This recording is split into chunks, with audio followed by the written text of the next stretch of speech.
So James, why do you love Magnolia House? Well, it's great organization. You can tell when you come here how much everyone's staff, from the executive director, really cares about the clients. And that's the reason why we're so excited my brother is here.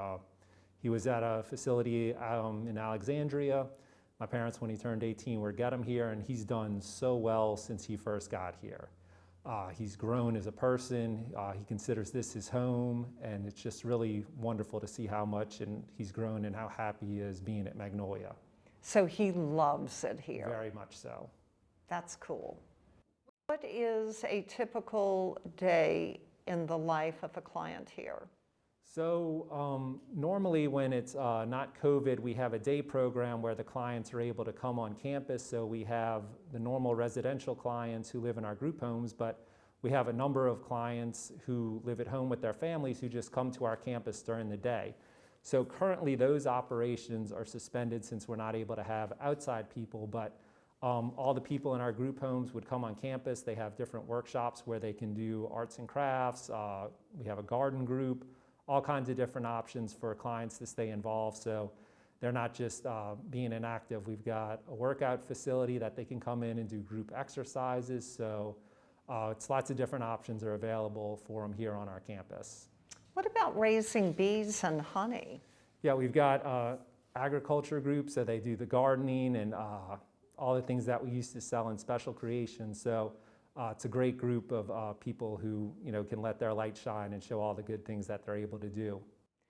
So COVID makes things really difficult. What has the Magnolia House done to keep everybody safe? So it was a very challenging situation, as you can tell, with what's going on around the state. So when it first hit, the board's priority was first keeping our staff and residents safe. And so we looked at all the different options that we had, and working with Jennifer Hebert and the state, came up with a plan to make sure that all the people here stayed safe. So if you ever meet Jennifer, you know that she cares very deeply about all the staff, clients that we have on our campus.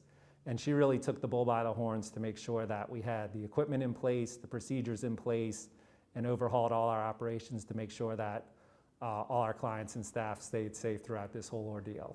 First thing we did was restrict access to the campus. So we kind of almost moved to a lockdown thing where it was only employees and staff who came on campus.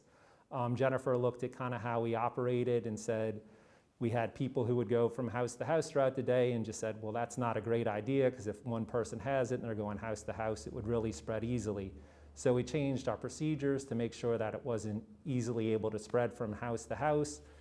We made sure that we got protective equipment for all our clients and staff, and hand sanitizers, all of the things the other organizations did, but we jumped on it right away to make sure that it wasn't something that spread throughout the campus. And we were very successful in keeping our case counts low, both with clients and employees.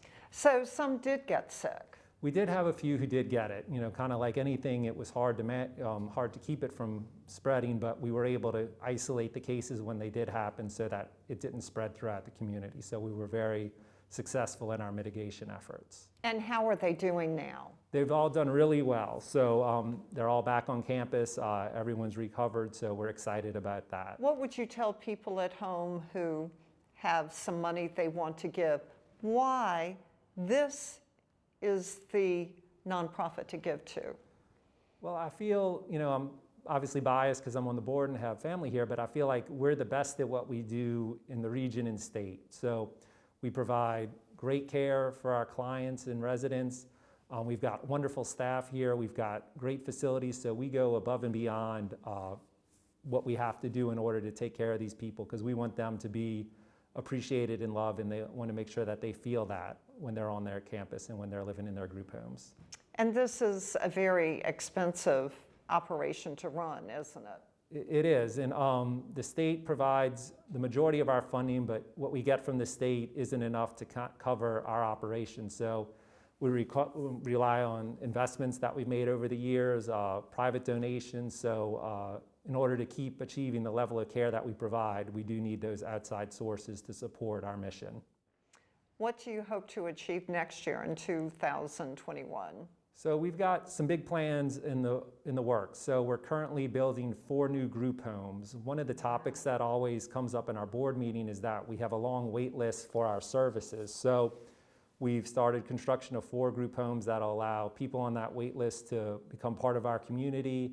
So we'll move existing clients who are in some older homes into the new homes, and then with the other group homes that are coming online, we'll probably be able to add about 20 or so new residents to our community while giving existing clients better housing than they had previously.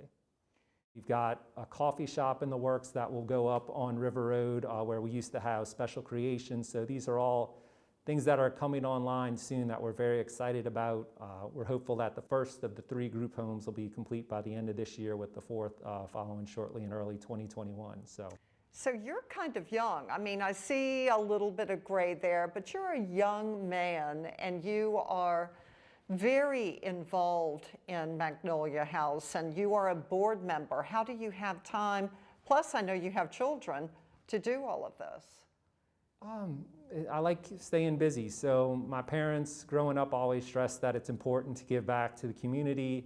In high school at Jesuit, the big stress was being a man for others. So it was just kind of part of my upbringing, and I would like my daughters to have that same mentality and that they want to give back to the community. So hopefully they see that, and as they get older, they'll look for opportunities to give back and be a part of the community, kind of like I've been able to do so far. But it's been a great experience. It's a great organization to be a part of, and we're making meaningful impacts in people's lives.